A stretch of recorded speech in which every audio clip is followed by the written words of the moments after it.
Que coisa boa você estar aqui com a gente nesta tarde. Sempre que nos reunimos em nome de Jesus, para buscar a face de Deus, para falarmos com Deus, para ouvirmos a voz de Deus, coisas grandes acontecem. É com essa expectativa que viemos aqui. Viemos aqui porque amamos a Cristo. Viemos aqui porque amamos a nossa família. Talvez não tenha em toda a geografia do mundo um lugar onde nós enfrentemos mais lutas e celebremos com mais alegria do que a nossa casa. A família sempre foi palco de lutas. Às vezes a gente se cobra um pouco, e não está errado se cobrar, mas quando eu olho para a história, eu vejo que as famílias de homens e mulheres de Deus tiveram tantas lutas. Fico olhando a história do Adão e da Eva. Já pensou o que é que você ter um filho? Começo da história da humanidade, um irmão mata o outro. Você já pensou o que é a história do nosso pai da fé, Abraão? Apressadamente contratou uma barriga de aluguel para aquela época. E o menino nasceu e um dia a Sara disse: vai embora, some daqui de casa. E Abraão vê seu filho dobrar lá na curva do deserto. Você já imaginou o que é um Isaac orar 20 anos para sua mulher engravidar? E no dia que ela engravida, sabem que tem 2 nações no ventre, e os dois não souberam criar aqueles meninos, jogaram um contra o outro, passaram a velhice na solidão, e boa parte da vida os filhos, os irmãos brigados um com o outro, sendo apenas 2 filhos. Você já pensou a luta que Jacó teve? Aqueles meninos eram complicadíssimos. Complicadíssimos. A Bíblia diz que o José, o filho da esposa amada, porque esse negócio de poligamia é complicado demais, né? Complicado demais. Era o preferido do pai. Isso gerou inveja nos filhos, nos outros irmãos. E é curioso que Jacó mandava o José junto com os filhos de Zilpa e Bila. Por que não mandaram junto com a filha da Lia? Porque Lia e Raquel eram irmãs. Talvez a disputa entre os filhos da Lia com José era maior ainda. E aqueles meninos eram flor que se cheira, e eles faziam coisa errada, e o José chegava em casa e contava para o pai. A mágoa, o ódio, o ciúme foi tamanho que eles venderam o José. Imagine o José, 2 filhos, propósitos tão lindos, perdão e prosperidade, Manassés e Efraim. Efraim, neto, filho de José, tem 2 filhos, que vão se tornar ladrões, e vão ser assassinados, roubando gado. Você já pensou o que era José e para que funeral? Funeral dos seus netos. Eu fico olhando a história de um Eli, sacerdote, 40 anos, seus 2 filhos criados na igreja, sem conhecer a Deus. Eu fico olhando a história do Samuel, o maior juiz de Israel, um homem que pôde comparecer diante da nação e dizer o seguinte: provem para mim se algum dia eu tomei alguma coisa de vocês. Eu fui líder deste país, político, religioso, eu nunca cobicei nada, eu nunca tomei nada que não era meu, eu nunca deixei de orar por vocês, mas os filhos dele não andaram no mesmo caminho dele. E se você for olhando os homens de Deus, essa história se repete, se repete, se repete, se repete, se repete. Como um homem piedoso como Ezequias gerar um filho que foi um demônio na pessoa humana, Manassés, talvez o homem mais endemoniado da história. E eu estou introduzindo isso para dizer para você que você não tem uma família perfeita, e nem eu, e nem os outros que passaram, tiveram. A nossa família é a nossa família, com as suas lutas, com seus dramas, com as suas fraquezas, com os seus conflitos, com as suas tensões, com as suas dores, com as suas expectativas. Eu não sei qual é a radiografia da sua família, como é que estão na foto, mas eu sei que nenhum de nós aqui teria a coragem de se levantar e dizer: a minha família não tem defeito. Lá em casa, 100% às mil maravilhas. Nós não temos essa pessoa aqui e nem em qualquer outro lugar do mundo. Então, quando nós viemos para cá hoje, nós não viemos de tamanco alto. Nós não viemos para olhar nenhum de nós aqui de cima para baixo. Nós não viemos aqui para censurar ninguém. Nós viemos aqui todos na mesma dependência. Deus, me ajude, me socorre, tem misericórdia da minha vida, tem misericórdia da minha casa, tem misericórdia da minha família. Talvez não seja nem dentro desse núcleo mais pequeno, pai, mãe, filhos, mas olha um pouquinho para a janela, seus parentes, seus tios, seus sobrinhos. Abra um pouco mais o foco, e todos nós aqui temos motivos enormes para clamarmos a Deus pela nossa família. E hoje eu queria ler um texto com vocês, que retrata aquilo que eu vou chamar de lute pela sua família. Esse é o tema que eu quero abordar, lute pela sua família. E esse texto está no primeiro livro de Samuel, no capítulo 30, abra aí comigo por gentileza, 1 Samuel, capítulo 30,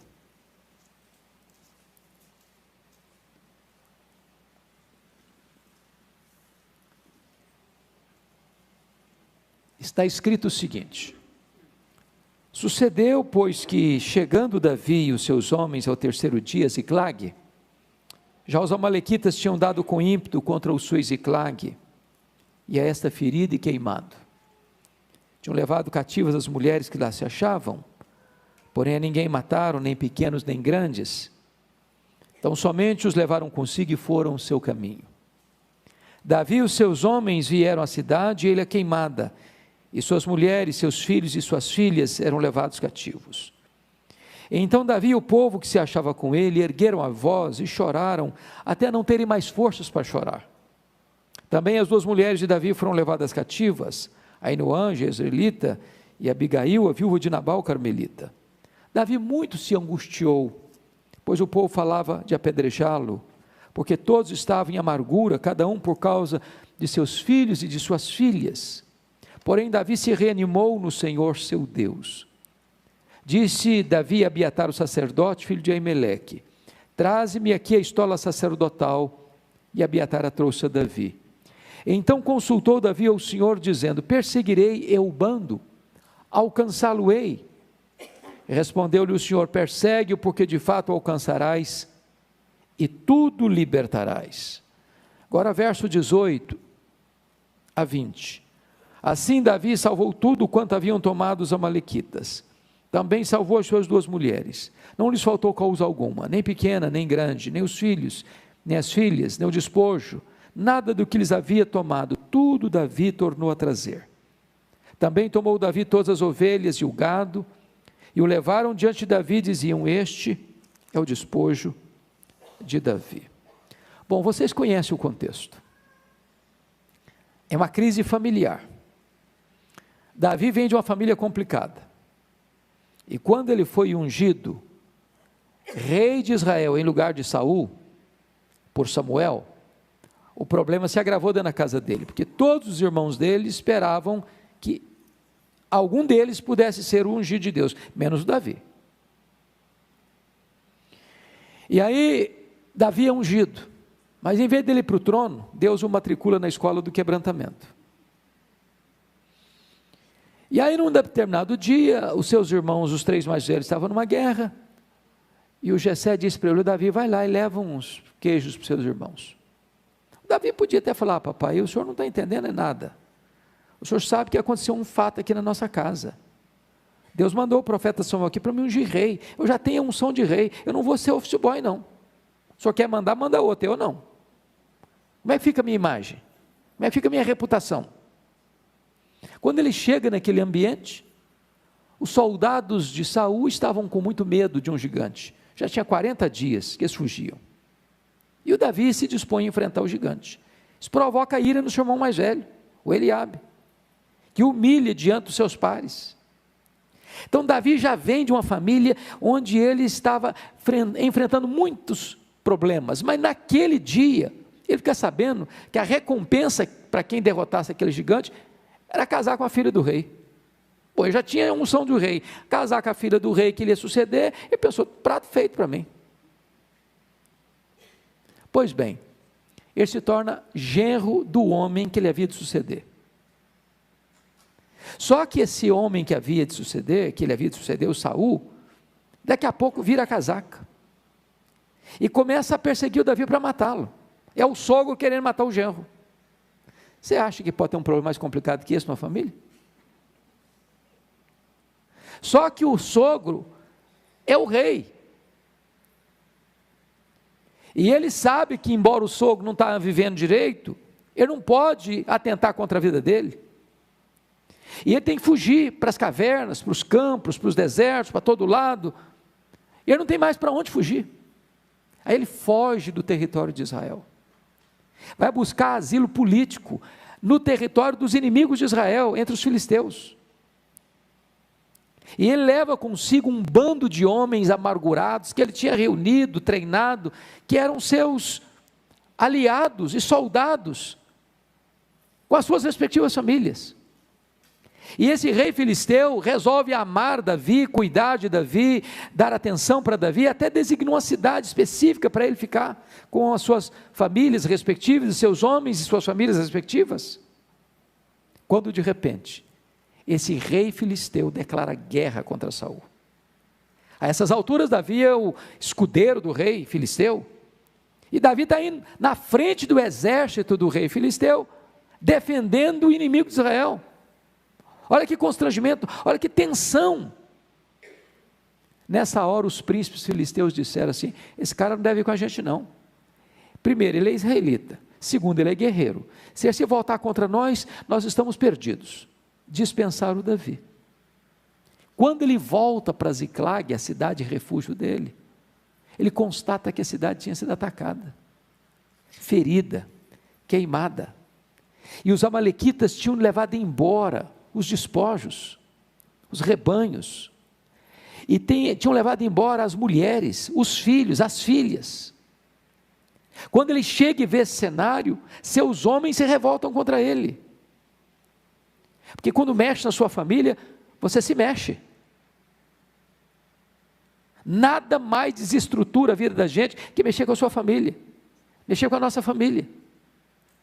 Então mesmo gente aliada de Davi está contra ele agora e querendo apedrejá-lo. É nesse cenário, minhas irmãs e meus irmãos, é que surge aqui esse tema que eu quero dar: lute pela sua família. Porque o cenário era muito ruim. Davi está em território estrangeiro, Davi foi atacado por um inimigo que chega e destrói a cidade onde ele estava, queimando a cidade, ferindo pessoas, levando cativo filhos, filhas e mulheres. Quando ele chega, os aliados se voltam contra ele, e ele está sozinho, e ele não tem força, e ele não tem estratégia, e ele não tem capacidade de resolver aquele problema. Ele não pode ter paz, porque a família dele está nas mãos do inimigo. Seus homens estão revoltados, cada um por causa de seus filhos e de suas filhas. O que fazer nesta hora, quando você percebe que tem luta dentro da nossa própria casa e o nosso coração está assolado pela dor, porque o problema atingiu de cheio a nossa própria família? Davi nos ensina aqui alguns princípios que eu gostaria de repartir com vocês. Lute pela sua família. Em primeiro lugar, você luta pela sua família com os olhos molhados de lágrimas. O versículo 4 nos diz que Davi e o povo que se achava com ele ergueram a voz e choraram até não terem mais forças para chorar. Poucas coisas talvez nos levem às lágrimas. Tem pessoas que lutam até com ira, com raiva. Mas lidar com ira e com raiva nem sempre ajuda. Quase sempre não ajuda. Mas o que é que você e eu sabemos do que é lutar pela nossa família com lágrimas, com choro? Choro implica em quebrantamento. Choro implica em dizer: Deus, eu não sei o que fazer. Choro significa o seguinte: Deus, eu não tenho estratégia. Porque ser humano não é um botão que você vai lá e desliga. Não é assim? Quem tem filhos aqui sabe que às vezes você quer que um filho faça uma coisa, de repente ele quer fazer outra. Mas não adianta você simplesmente falar, porque uma fala só pode não produzir o efeito que você quer. Mas de repente, aquilo que você não administra, aquilo que você não consegue, aquilo que você não pode, aquilo que você não tem capacidade de resolver, as lágrimas abrem o caminho do quebrantamento. E de repente a mão invisível do onipotente é acionada em seu favor. Porque aquilo que você não resolve com argumentos, aquilo que você não resolve com lógica, aquilo que você não resolve com gritos, aquilo que você não resolve com a lei, você muitas vezes alcança vitória com as lágrimas. Com as lágrimas. As maiores vitórias, elas são obtidas quando você está com o coração quebrantado diante de Deus, com lágrimas.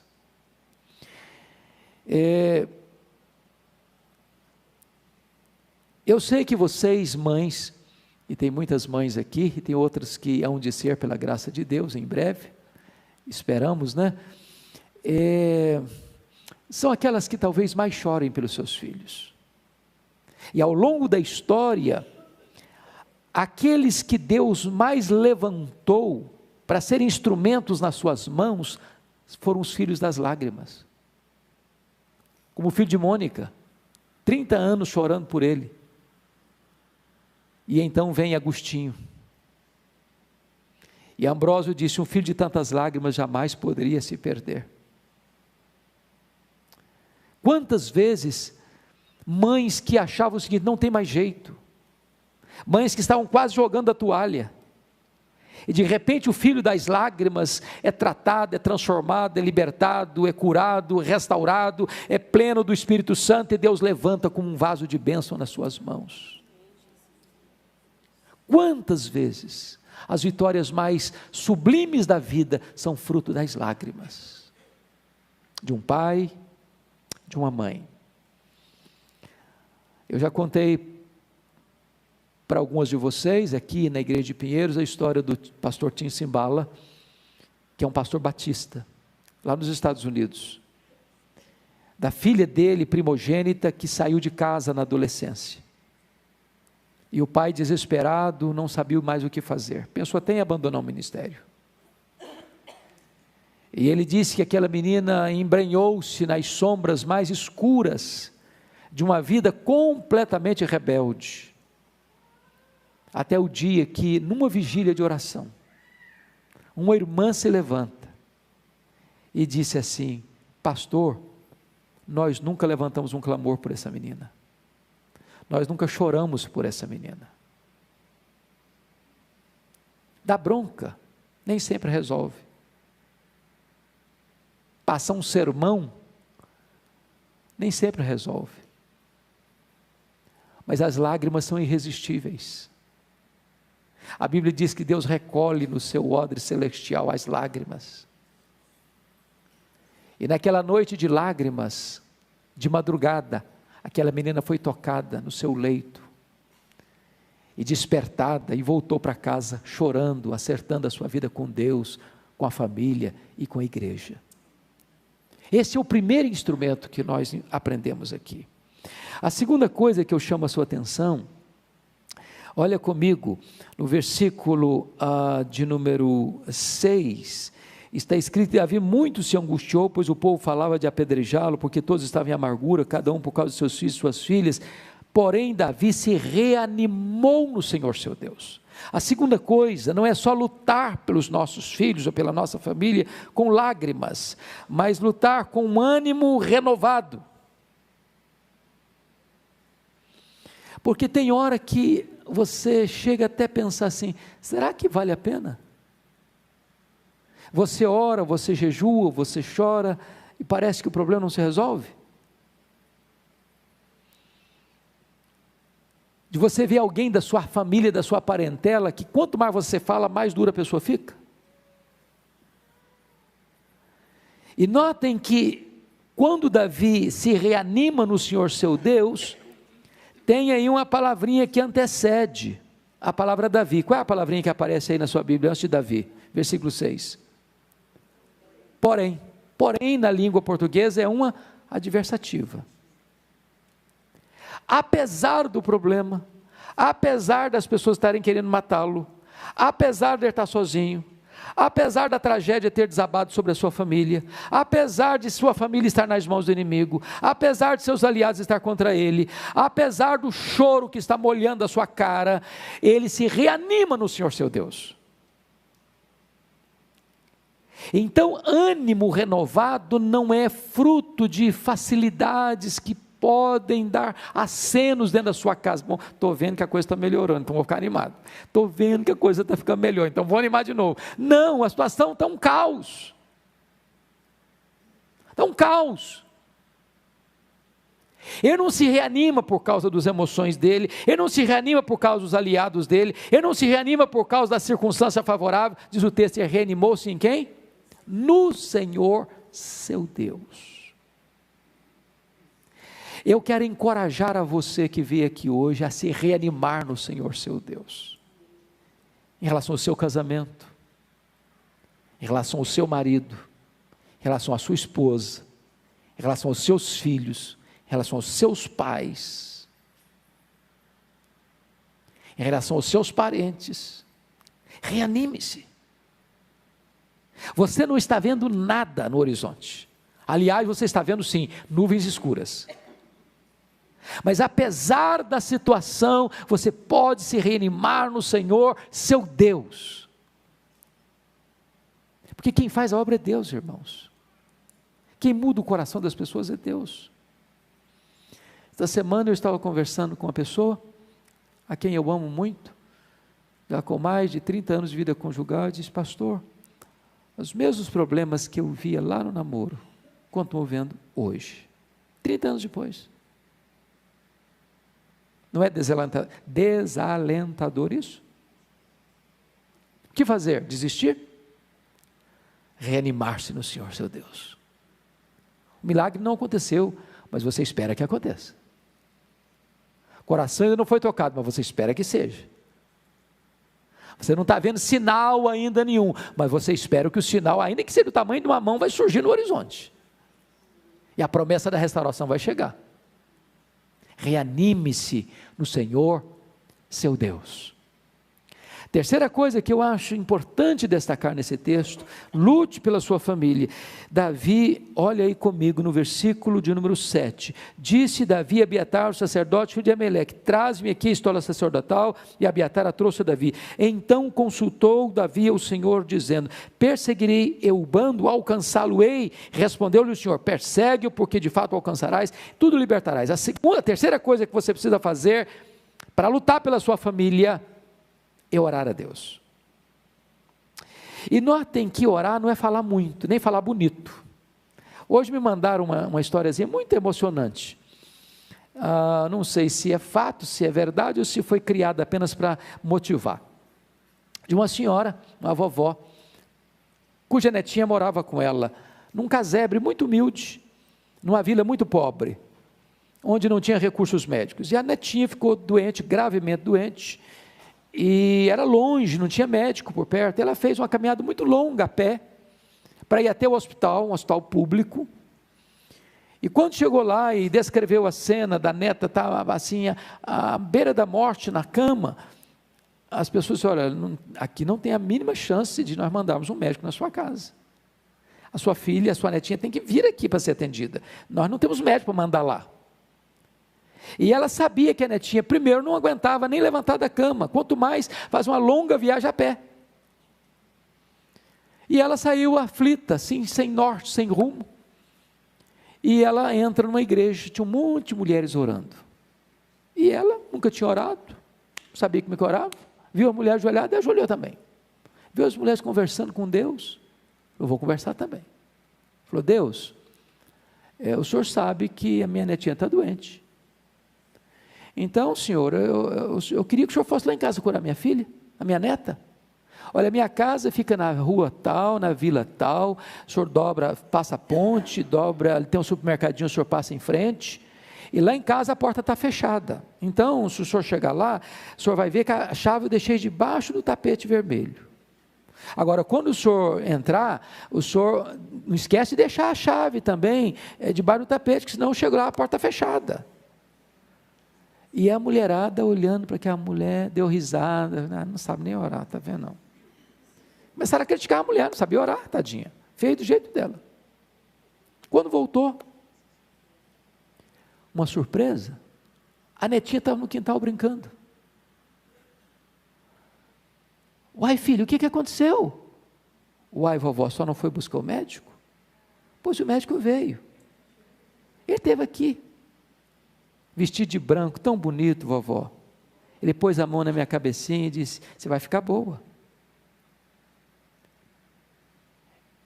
só uma coisa vovó, ele deixou a chave para a senhora, debaixo do tapete como a senhora falou, e a liçãozinha que a pessoa quis mostrar com essa história tão emocionante, é que Deus não está preocupado se você sabe falar bonito, se a sua oração é cheia de frases de efeito, porque Ele não escuta as suas palavras bonitas, Ele lê o seu coração, fale com Deus, Ele resolve. Irmãos e irmãs, tem problema na nossa casa, na nossa família, que a gente não resolve com discussão, nem com argumentos, nem com brigas, ninguém muda ninguém com discussão e com brigas, você não vai ganhar essa vitória lá na sua casa com quebra de braço, mas com oração. Talvez nada nesse mundo seja mais eficaz e poderoso do que oração. Não está escrito lá em Apocalipse capítulo 8, que quando você ora, as orações sobem do altar para o trono, e do trono são derramadas para a terra em termos das intervenções sobrenaturais de Deus. Alguém já disse que quando você trabalha, mas quando você ora, Deus trabalha. Agora notem que a oração de Davi, diríamos nós, é uma das orações mais simplérrimas, mas já é um erro, né? Simplérrima, porque qual o conteúdo da oração de Davi aqui? Duas perguntas. Perseguirei o bando, alcançá-lo-ei se fosse hoje, em nome de Jesus, amém. Mas que oraçãozinha mais fajuta, não? Com essa pergunta, Davi está dizendo o seguinte para Deus: Deus, eu estou levando de goleada do inimigo, e eu vou aceitar passivamente a decretação da derrota, ou eu vou reagir? Quando você ora, sabe o que acontece? Deus responde. E Deus respondeu para Davi: persegue o inimigo, Davi, porque tudo que ele tomou de você, você vai trazer de volta. Então eu quero encorajar vocês a lutar pela família de vocês, não com armas carnais, mas com armas espirituais poderosas em Deus, para desfazer sofismas, para quebrar fortalezas, para trazer convencimento de pecado, para abrir os olhos da alma, para trazer esperança para a família. Deus faz, e quando Deus faz, ninguém pode impedir a sua mão de fazer. Lute pela sua família, com lágrimas, com ânimo, com oração, mas agora lute pela sua família, entrando literalmente num campo de batalha.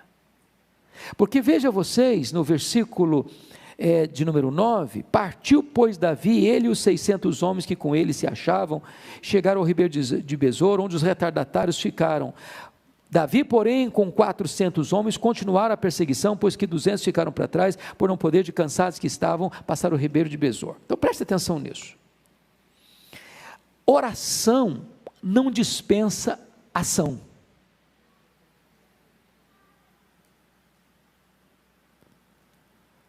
Você ora e você age. Agir sem oração é insensatez. Orar sem agir é omissão. Então, o que é que está no seu alcance fazer? Faça. O que é que tem que mudar? Mude. Que postura que você tem que assumir? Assuma. Diz a Bíblia que Davi não fica de braços cruzados esperando um milagre acontecer. Ele sabe que Deus deu uma promessa, e com base na promessa ele vai trabalhar, ele vai lutar. Agora, o que Deus promete não é ausência de luta, é vitória certa. Não é jornada fácil, é chegada segura. 200 ficaram para trás, cansados, mas se você tem a promessa de que Deus vai abençoar, vai restaurar, vai restituir aquilo que o inimigo tomou lá dentro da sua casa, você não vai desistir, você vai até o fim, certo da vitória. Foi isso que aconteceu. Diz a Bíblia que Davi foi, que Davi lutou, que Davi venceu, que Davi tomou tudo de volta, as coisas grandes, as coisas pequenas, os rebanhos, os filhos, as filhas, as mulheres, nada Davi deixou de trazer de volta. Então vem aqui a última lição para nós. Não aceite nada menos do que a plena vitória de Deus dentro da sua casa. Não se contente com meias vitórias. Porque às vezes a gente pode pensar, como Jesus contou a parábola do bom pastor. Quantas ovelhas tinha o bom pastor? Quantas? 100 ovelhas. Quantas se perderam? Uma. Seria até razoável se aquele pastor pensasse assim, bom, ela se perdeu porque foi rebelde. Ela se perdeu porque não quis ficar perto das outras ovelhas. Bom, mas eu tenho muita coisa para fazer, tem 99 para tomar conta, agora que ela se vire para lá. Ele não pensou assim, não foi? Não, ele não pensou assim. Às vezes nós somos tentados a pensar, bom, já tivemos muitas coisas boas, essa coisinha assim a gente releva, deixa para lá, já tem tanta coisa boa acontecendo, uma coisinha só também não vai fazer diferença. Davi não deixou nada nas mãos do inimigo, nada, tudo ele tornou a tomar de volta. Isso significa uma coisa, é hora da gente parar um pouquinho e pensar assim, meu Deus, o que é que eu já tive como dádiva tua dentro da minha casa, que hoje não tem mais? Pense comigo nisso.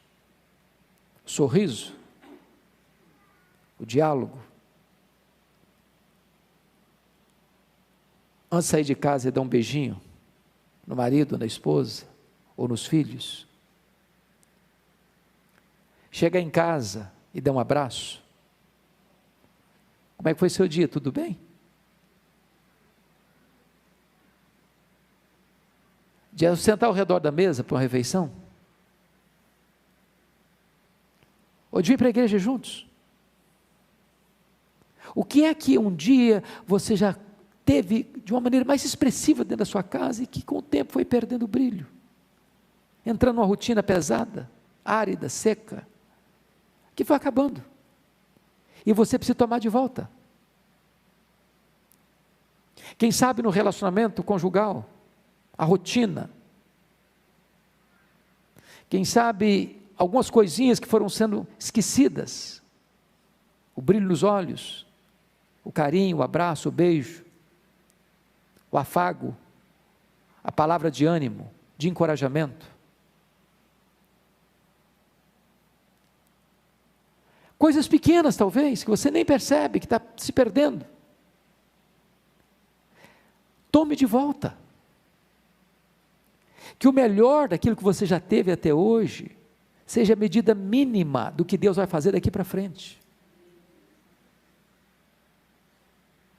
O que eu acho maravilhoso, é que aquilo que parecia ser a maior tragédia, venha se tornar a maior bênção. Às vezes é uma atitude de alguém dentro da família que pode mudar o clima da família. Porque notem vocês que os 600 homens que estão com Davi, querem matá-lo. Pense comigo se Davi fosse argumentar com eles. Pense comigo se Davi fosse brigar com eles. Pense se Davi fosse argumentar com eles. Davi não discute, Davi não briga. O que Davi faz? Se reanima no Senhor seu Deus, começa a orar, escuta a resposta de Deus. A Bíblia nem conta aqui nesse texto como é que eles mudaram de opinião, mas os 600 estão do lado de Davi de novo, para lutar com ele. Então tem hora que a melhor estratégia de você reunir a família na hora de uma crise, de tensão, de desavença dentro de casa, não é argumentar, não é brigar, não é se defender, não é acusar, é você parar e dizer o seguinte: agora só Deus, eu não tenho mais recursos, eu não sei mais o que fazer. Mas quando você se volta para Deus, Deus inclina o coração das pessoas. Deus muda a disposição no coração das pessoas. Deus reúne de novo aqueles que estavam separados. E de repente, aquilo que parecia ser uma derrota fragorosa, aparece esboçando um sorriso para você, como a mais consagradora das vitórias. Lute pela sua família. Que Deus nos ajude a tomar de volta aquilo que Deus nos deu. Nós estamos diante do Deus da restituição. Ele é o mesmo Deus, e Ele é poderoso para fazer as mesmas coisas. Aliás, diz a Escritura, Ele é poderoso para fazer quanto? Infinitamente mais, do que tudo quanto pedimos ou pensamos, conforme o seu poder, que opera em nós. Vamos ficar em pé? Vamos orar?